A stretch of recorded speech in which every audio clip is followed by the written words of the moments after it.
Happy Monday morning, Life Group leaders. Hopefully, you had a great weekend. Wanted to address a couple of things before we get into our discussion questions. We have been doing our life groups for, I think, about a month now, and so hopefully things are going well. Please let us know how things are going with your group, which brings us to our first leadership luncheon that we're going to be doing. Actually, it'll be our second, but the first since we've started. That's going to be this Sunday, September 21st, right after the 11 o'clock service. So we did move it up. Initially, we thought it was going to be the 28th, but we had some things move around in our preaching schedule. And so our new series is going to start the 28th, which means we wanted to get together with you on the 21st so that you know a week ahead of where we're going and what we're going to be doing. It also gives us a chance to learn from each other, to hear what's happening in each of the groups and how we can serve you better. So please, please, please make it a priority to be there if you can. So it's, again, September 21st, this coming Sunday. We'd love to see you there. With that, we've already gotten some feedback from you related to the discussion questions, and so we've adjusted some of those things this week, and love to hear your feedback on that if that was helpful, just in the design of it and the timeliness of it. So if you've got some more concerns, bring them with you on Sunday. Let's talk through them and make sure that we're all on the same page. Again, our goal is to set you up to win with your group, and so however we can do that, please let us know.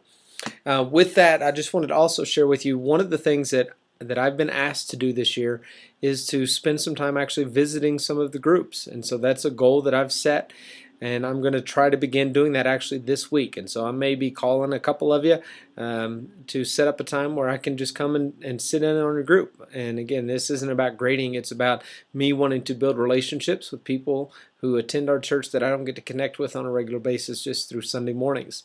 And so I would love to come and visit your group, answer any questions that people may have, just to get to know you and see how things are going.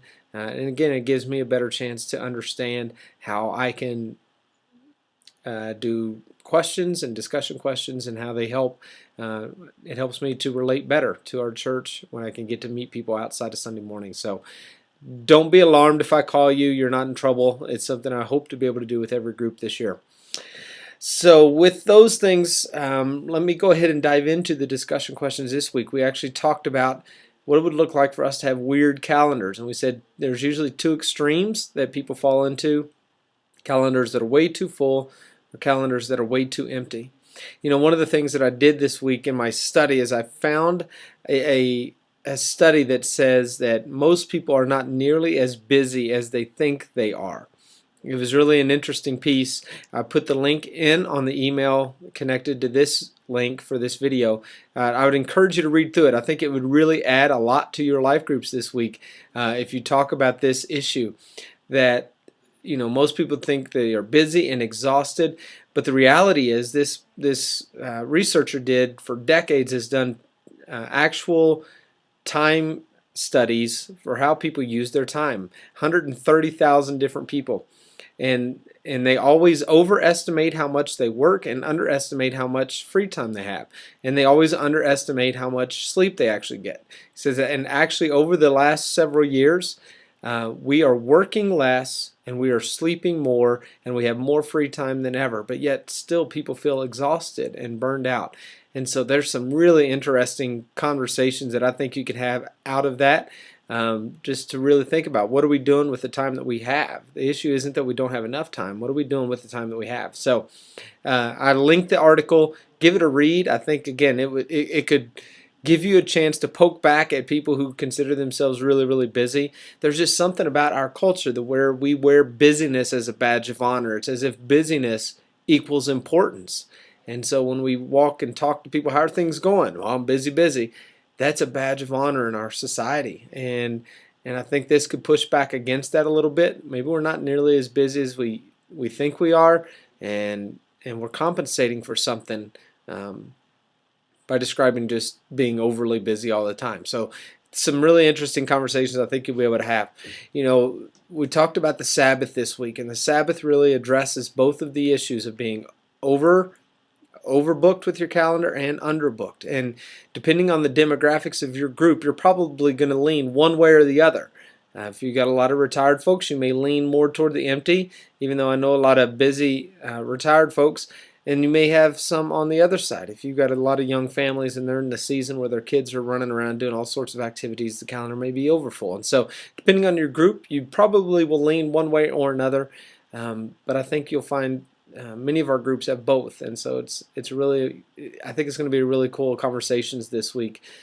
The main point that I think we all need to drill down to before we wrap this conversation up is to think about the idea that the Sabbath is not a day for me.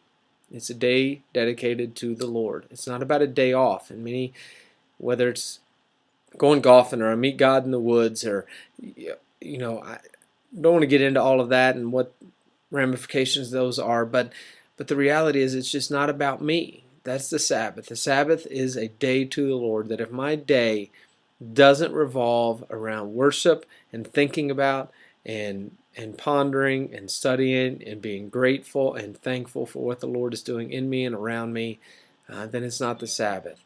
It's a declaration of our dependence upon Him, that ultimately everything depends upon Him and it does not depend upon me. I think that needs to be the bulk of our conversation, that we really need to drill home to that point. And then make the application. What does this mean? If my calendar's too full, what do I need to quit? If my calendar's too empty, what do I need to start? Those are the big things that I think could come out of this week that really put hands and feet on the message that we talked about this weekend. That's all the things that I have that I wanted to share with you today. Thanks again for leading so well. Look forward to seeing you Sunday. And if you've got any questions, again, feel free to give us a call. We'll talk to you soon. Bye.